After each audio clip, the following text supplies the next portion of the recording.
¿Me recuerdan en qué quedamos, por favor, señoritas, jóvenes? ¿Alguien? Quedamos en la parte química de que eran irritantes, narcóticos, tóxicos, mutagénicos y quedaba cáncer. Ok. Eh, ¿Estarán tomando apuntes ustedes o no? Sería como bueno, ¿no? Claro que también en la plataforma está, pero pues es bueno que ustedes también tengan sus apuntes.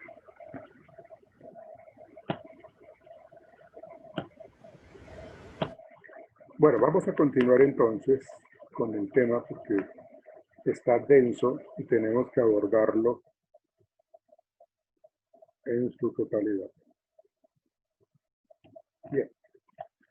Sí, estábamos hablando pues de cómo a través de ese contacto eh, con los químicos se pueden estar afectando las vías respiratorias y la piel, ¿sí? Cómo es de importante utilizar los elementos de protección personal para prevenir ese tipo de lesiones, como son la protección respiratoria, los guantes, el calzado adecuado y la ropa de trabajo. Les decía que en la parte de los químicos, ellos pueden ingresar al cuerpo, al organismo, mediante la inhalación, la absorción cutánea o la ingestión, ocasionando intoxicación, quemaduras, irritaciones y alteraciones pues, en todo el organismo. Bien, centrémonos ahora, por favor, en los riesgos psicosociales. En los riesgos psicosociales estamos hablando de las condiciones individuales. Si ustedes recuerdan los videos que vimos ayer, tiene mucho que ver con este factor psicosocial, en donde pues hablamos de las diferencias individuales, pero también hablamos de lo que puede estar ocurriendo intralaboralmente o extralaboralmente.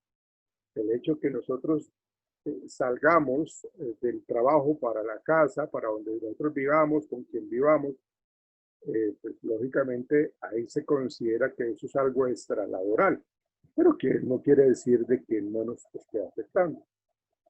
Entonces, ahorita, si ustedes lo saben, ahorita se está manejando muchísimo lo que son las habilidades blandas y son muy importantes porque con las habilidades blandas estamos mirando un poco la actitud de la persona, la autoestima de la persona, la capacidad de tomar decisiones, la capacidad de solucionar problemas, de manejo del conflicto, la manera como esa persona se comunica, la manera como esta persona tiene esa conducta altruista. Bueno, entonces estamos hablando de que en las condiciones individuales está relacionada precisamente con la autoestima de los trabajadores. Esa autoestima, pues si está bien, si está siendo afectada, pues lógicamente eso puede producir problemas a nivel laboral. La personalidad, hay tipos de personalidad que son bastante particulares y que hace que la convivencia al interior de la empresa, de la organización, sea totalmente inmanejable por aquello de la personalidad. Es una personalidad supremamente agresiva, o es una persona supremamente pasiva, o es una personalidad pues asertiva. Hay que mirar como en dónde está ubicada esa persona. Los conocimientos, que esto ya serían como las habilidades duras, las que yo mencionaba anteriormente son las habilidades blandas, que son las más que se requieren hoy día. Las empresas están añorando tener personas que tengan todo ese tipo de habilidades blandas más que el conocimiento, porque el conocimiento se puede adquirir. De una u otra manera se adquiere o se viene con él. Pero las habilidades blandas es más difícil de conseguir una persona con ciertas características en sus actitudes, en su personalidad, en su autoconcepto. Por eso se centran ahorita mucho más en los procesos de selección con las habilidades blandas. Hablamos de la formación profesional y la manera de enfrentar el estrés y el manejo de las relaciones interpersonales. Fíjense cómo que todo esto está asociado a los factores psicosociales. Las condiciones intralaborales se relacionan con el clima organizacional, la forma de contratación, los aspectos relacionados con el puesto de trabajo, con las funciones del cargo y la interacción con los compañeros. Todo esto lo que nos quiere decir es de que si mi puesto de trabajo es adecuado, voy a tener pues como el dedo arriba, el dedo pulgar arriba, ¿sí? Porque me está yendo bien. Si yo tengo claro cuáles son mis funciones, entonces seguramente yo también voy a estar muy motivado, muy concentrado, porque sé lo que tengo que hacer.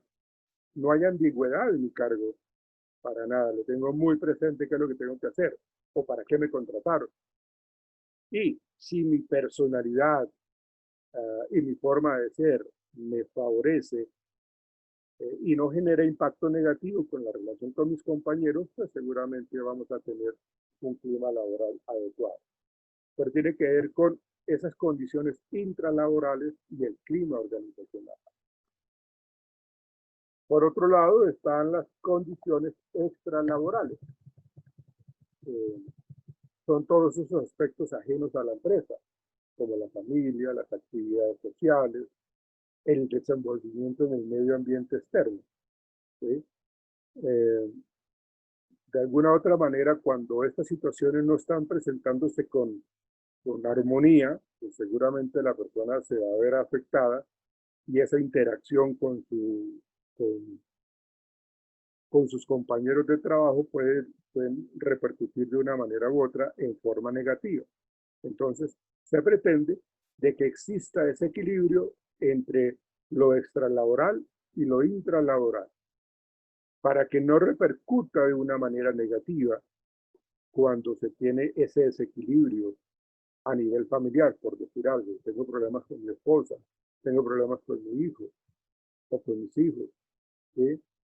No me he hablado con mi hermano hace años y estamos distanciados, y bueno, todo esto me afecta emocionalmente, entonces eso me genera distracción, me hace perder la concentración en el trabajo, o quiero salir temprano, quiero salir tarde, bueno, hago las cosas a medias y no las hago.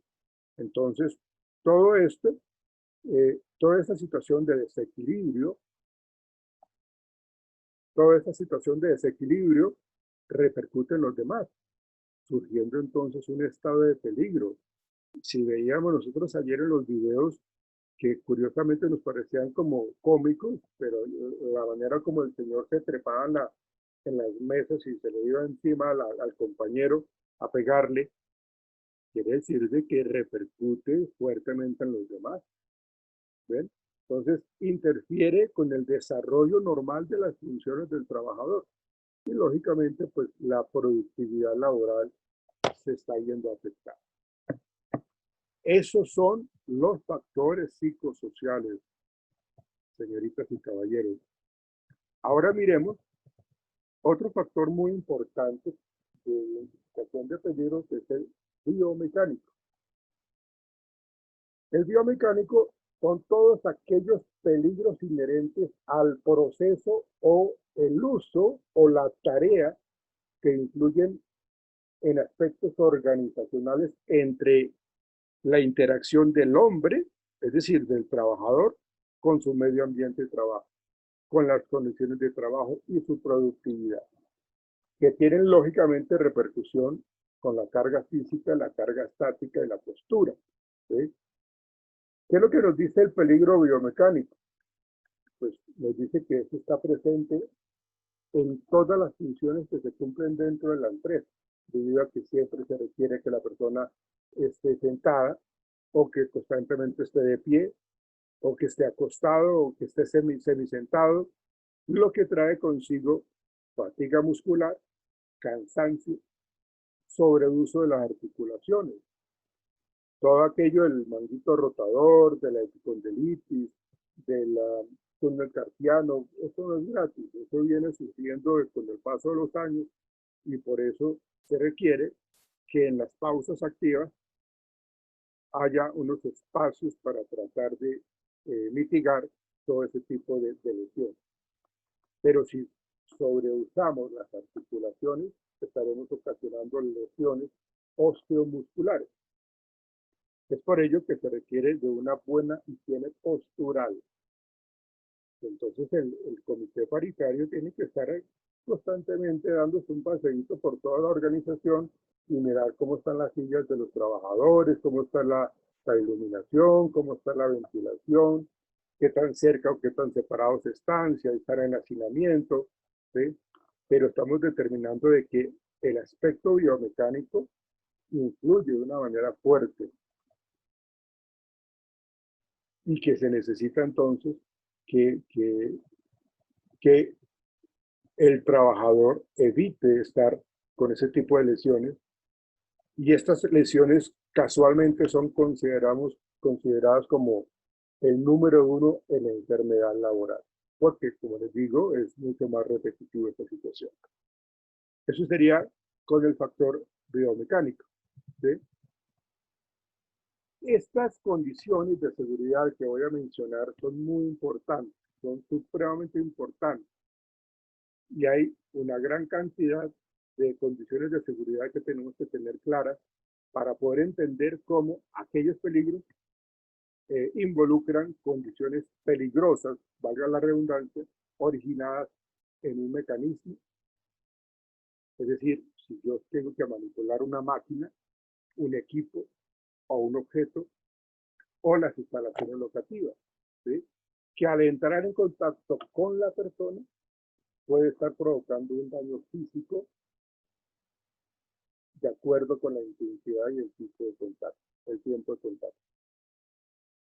Son todos los factores de riesgo que involucran aspectos relacionados con la electricidad, esos son condiciones de seguridad, tecnológicos, eso hace parte de las condiciones de seguridad, cuando estamos hablando de explosiones o incendios, ¿sí? Mecánicos y locativos. Los riesgos de seguridad se encuentran presentes en todas las actividades laborales. Si yo voy caminando por el pasillo y la señora que hace aseo no colocó el letrerito allí que dice piso mojado, y yo voy caminando y me pego la resbalada y me voy de espaldas, ¿que tiene la culpa? De la persona que no colocó, pues, como ese aviso de que el piso está mojado. Entonces, el trabajador está expuesto a múltiples factores que pueden afectar su integridad personal, inclusive también su vida.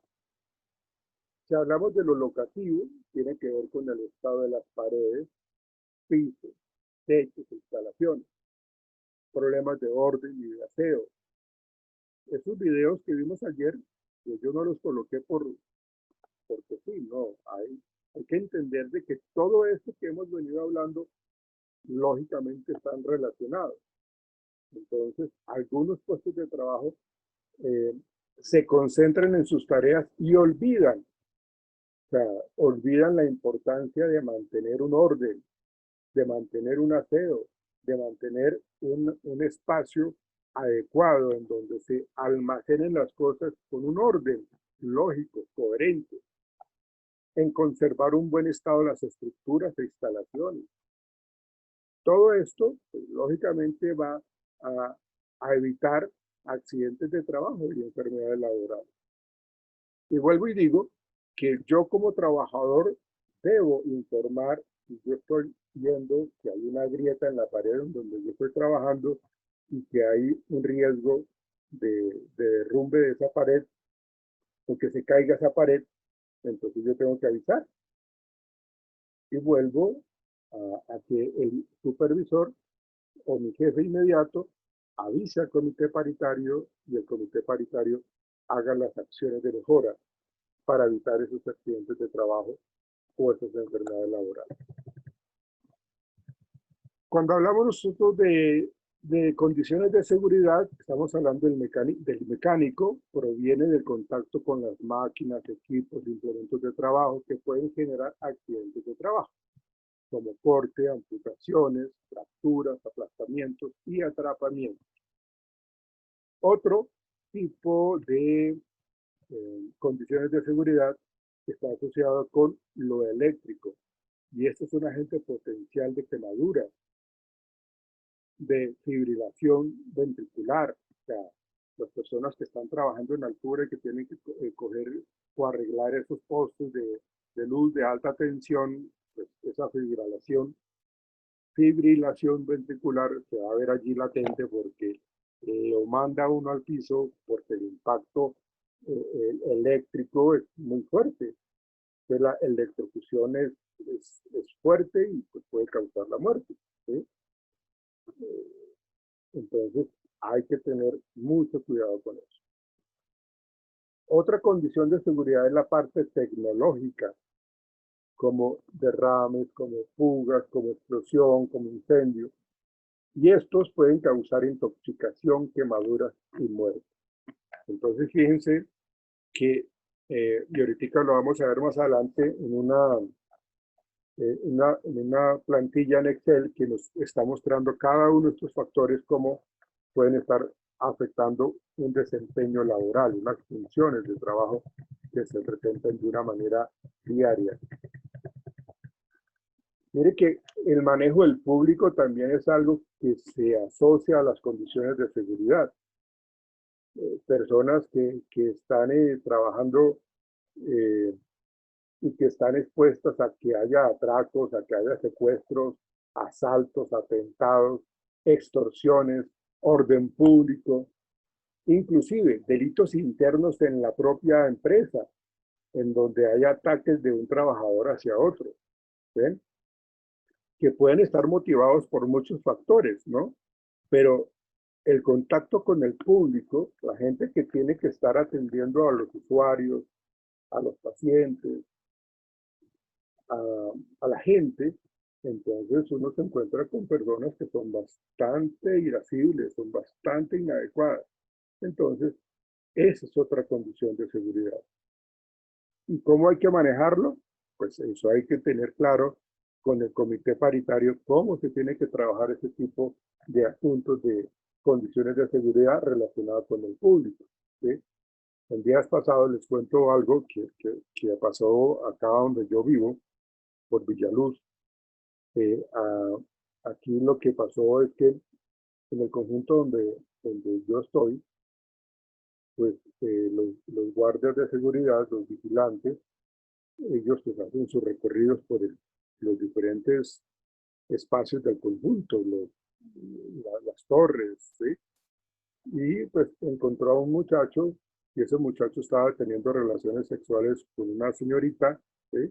Con alguien, pues, y claro, el vigilante pues le llamó la atención, no sé cómo le llamaría la atención, pero supongo que tampoco fue como tan inadecuado. Y este muchacho pues se ha enojado y pues sacó un puñal y lo correteó al vigilante y el vigilante llegó pues allá a la portería y le lanzó el puñal y se lo enterró en el pecho y se lo enterró en el brazo, casi se lo coloca en el cuello, si no es porque coloca el brazo izquierdo, se le coloca el puñal en el cuello. Pues, lógicamente, fíjense que estamos hablando de una condición de seguridad con el público y eso es algo que, pues, imagínense, esta persona se está viendo afectada por esa reacción tan agresiva. Pues imagínense, estaba haciendo algo indebido y se le llamaron la atención, pues él ya, o sea, él no fue a la casa a sacar el cuchillo o el puñal, ya lo tenía ahí. Entonces, pues, déjeme decirle que no es una persona de confiar. Pero en últimas, el ejemplo que yo les planteo es este, cómo las condiciones de seguridad, teniendo en cuenta con el manejo del público, pueden estar actuando de una manera negativa y afectando, identificando pues como esos peligros a los cuales está expuesto el trabajador. Accidentes de tránsito, que es otra relacionada con las condiciones de seguridad. Es el que ocurre pues sobre la vía y se presenta súbita e inesperadamente, determinado por condiciones y actos irresponsables potencialmente previsibles. Entonces, ¿qué es lo que quiere decir eso? Si yo tengo el mal hábito de tomarme mis traguitos y luego manejar. Si yo tengo el mal hábito de manejar y contestar el celular o marcar el celular, si yo tengo el mal hábito de cambiar la emisora mientras voy conduciendo y quito la mirada del panorámico, si yo tengo el mal hábito de, de, de trabajar excesivamente y no logro conciliar el sueño, entonces cuando voy manejando, pues entonces se presentan los microsueños y todo eso se puede controlar, se puede evitar. Son potencialmente previsibles, pero son actos de responsabilidad. Y eso pues se está atribuyendo pues, a factores humanos, ¿no?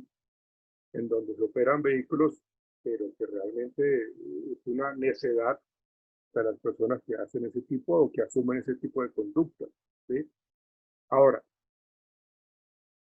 las condiciones climatológicas, señalización y caminos. De hecho, el vandalismo que hay a veces en la calle que pues, dañan las señales de tránsito, ¿sí? Que pueden, pues, que ayudan a que uno se ubique y se oriente, pues también eso genera ese tipo de accidentes de tránsito, ¿sí? Pero lógicamente, pues esto que estamos hablando que es extramural, o sea, fuera del trabajo. Pero al interior del trabajo también se tienen que dar este tipo de indicaciones precisamente para que las condiciones como la parte climatológica, la señalización y los caminos, si son empresas supremamente grandes en donde se tienen que desplazar de alguna u otra manera por carritos y pues, tienen que tener cierto tipo de señalización, ¿sí? Si no se tiene cuidado con eso, pues lógicamente esto puede tener secuelas físicas o psicológicas, perjuicios materiales y daños a terceros, cuando no se tienen en cuenta estos accidentes de tránsito eh, al interior de la organización. Si mi trabajo es ser mensajero, yo tengo que constantemente llevar pues una información de una empresa a otra, bueno, soy mensajero, ¿sí? Entonces yo tengo que tener cuidado con ese manejo, tengo que tener pues lógicamente mi vehículo totalmente organizado, revisado, que no le esté fallando absolutamente nada.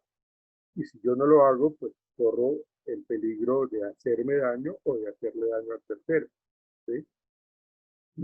Dice que se contempla dentro de los peligros laborales cuando quien sufre el accidente es un trabajador que se desplaza en un vehículo que presta servicios contratados por esta.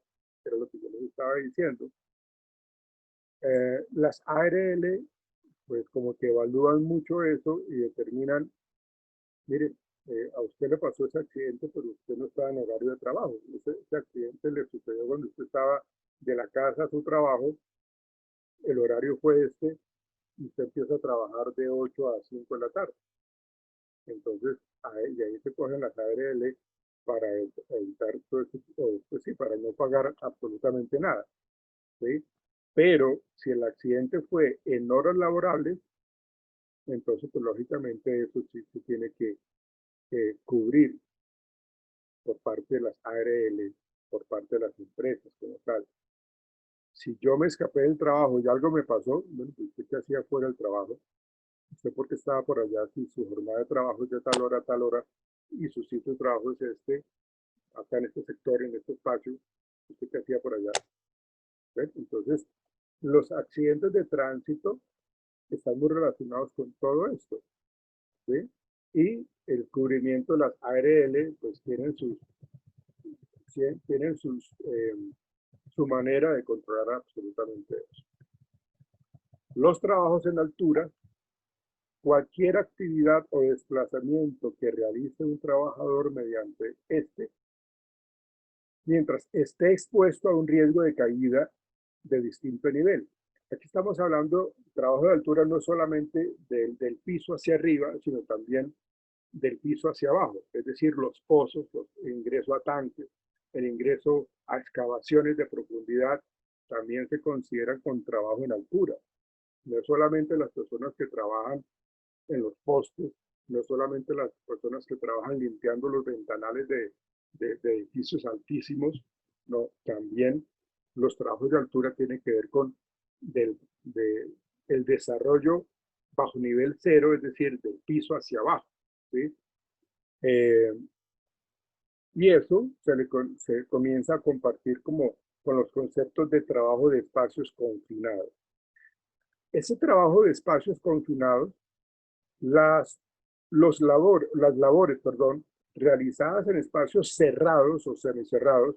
De hecho, cuando yo hago el proceso de selección, yo tengo que conseguir a personas que pueden trabajar en espacios cerrados, que no tengan claustrofobia, que no les dé crisis de pánico, ataques de pánico, porque pues, si se colocan allá de una manera inmediata van a reaccionar con crisis, se van a desmayar, hasta de pronto les da un infarto y quedan ahí. Entonces, hay que determinar de que las personas que trabajen en estos espacios cerrados hayan sido capacitados, hayan sido orientados y sepan qué es lo que tienen que hacer. Y volvemos al tema de los elementos de protección personal, ¿sí? Entonces, ahí tenemos que tener en cuenta el trabajo en espacios confinados. Porque si no se maneja de esa manera, pues lógicamente, pues eso ofrece dificultades y bueno, eso es un problema. Y por último, los fenómenos naturales, que, que también es cierto después de que a veces no los podemos predecir, pero sí nosotros debemos de tener ya un plan de acción para cuando ocurran, ¿sí? Todas las condiciones externas afectadas por cambios producidos por la naturaleza, pues hay que revisarla. Es decir, si pasó algo, pues hay que corregir lo que tiene que ver con la electricidad, si hubo una inundación, si hubo un terremoto, pues hay que mirar cómo quedaron las paredes, cómo quedaron las grietas, ¿sí? ¿Qué tantas grietas tienen? Entonces, cuando pasa un evento generado por la naturaleza, desencadenan alteraciones en las actividades eh, cuando se ve que las instalaciones quedaron mal. Entonces, el comité paritario y la brigada tiene que estar muy atenta a que se corrijan todo ese tipo de cosas precisamente para poder brindarle al trabajador estructuras, instalaciones de seguridad, ¿sí? Pues porque eso lo podemos controlar, pero cuando suceden ese tipo de cambios producidos por la naturaleza, pues no lo podemos controlar. El empleador no puede controlar eso, pero sí tiene que controlar el hecho de que cambie todo eso, que corrija todo eso, ¿sí? Entonces, se consideran fenómenos naturales los tsunamis, los terremotos, los sismos, los vendavales, los derrumbes, todo eso, granizadas y heladas. Pero pues eso no lo podemos controlar. Lo que sí podemos hacer es qué debemos hacer después de o antes de, ¿sí? Ya tener como un aspecto allí importante en ese sentido. Bien, voy a compartir con ustedes una matriz de riesgos que es muy importante tener en cuenta. Pero nos quedan 10 minutos, vamos a tratar de abordarla rápido. Y si no alcanzamos, pues cuando ingresemos nuevamente lo hacemos. Voy a compartir con ustedes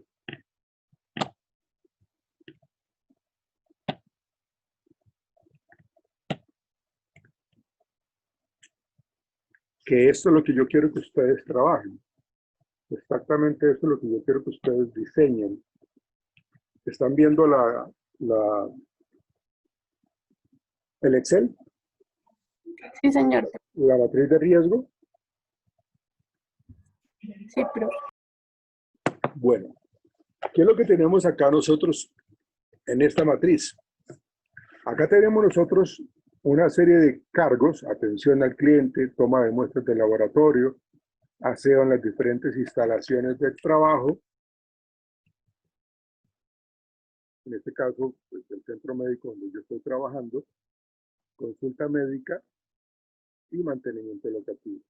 Cada uno de ellos, de estos procesos, se realizan en un lugar, en una zona.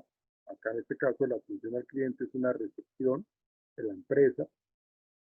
toma de muestras en cubículos para la toma de las mismas, hacer en las diferentes instalaciones del centro médico, pues entonces se tiene que mover por todo el centro médico. La consulta médica, pues está en el área de la consulta médica, es decir, donde están ubicados los consultorios. Mantenimiento locativo, todas las instalaciones del centro médico, porque esto es como el todero, ¿no? Que arregla absolutamente todo. Luego, hablamos de las actividades. ¿Qué es lo que tiene que hacer la persona que está en atención al cliente? ¿Qué es lo que tiene que hacer? Atender, recibir y responder a sugerencias, quejas de los clientes. ¿Cuáles son las tareas? Orientar y solucionar las inquietudes de los clientes. ¿Esto es algo rutinario? ¿Sí o no? En este caso, pues sí. La descripción. Vamos a mirar el peligro. ¿Cuál es la descripción? Condiciones de la tarea, carga mental, contenido de la tarea, demandas emocionales, sistemas de control, definición de roles, monotonía. Digamos que esa es la descripción. ¿Y en dónde lo ubicamos? ¿Cuál es la clasificación? Psicosocial. ¿Bien? Díganme, por favor, ustedes, en este toma de muestras, esta parte biológica y bacterias. Díganme, ¿qué está pasando ahí? ¿Cuál es la descripción y cuál es el peligro?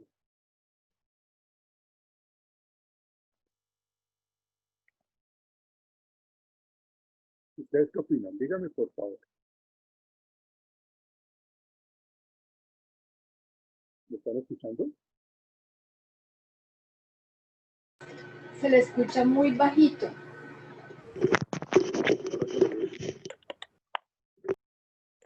¿Ahora me escuchan bien? Igual. ¿Igual? Por lo menos yo lo escucho igual. ¿Y las otras personas cómo me escuchan? Una pregunta, pero no se la Igual. consigo completa, no sé. ¿Cómo? Perdóname. Que hizo una pregunta y no se la alcancé a escuchar completa. ¿No? Ok, listo, gracias. Eso y no Yo sé.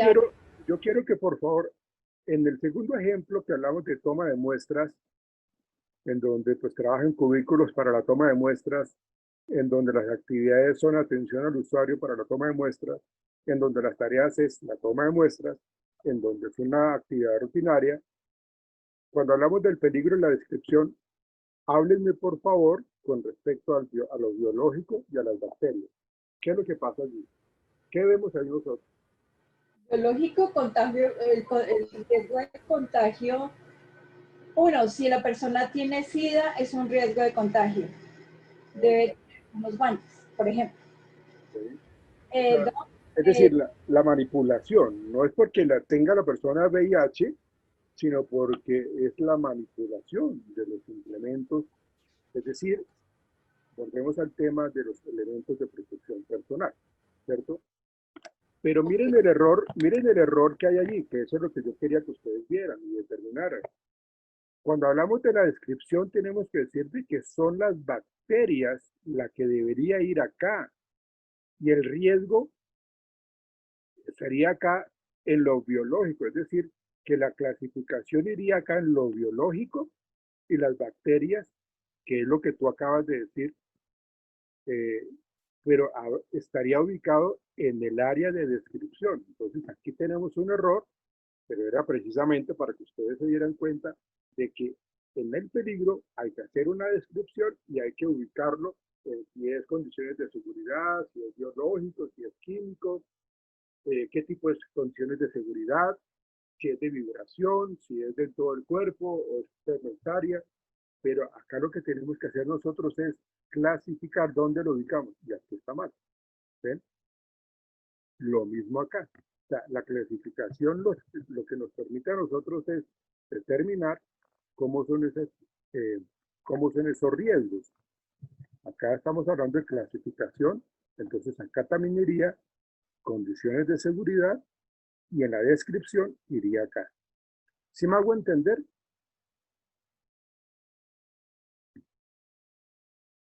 Jóvenes, como voltear el cuadro.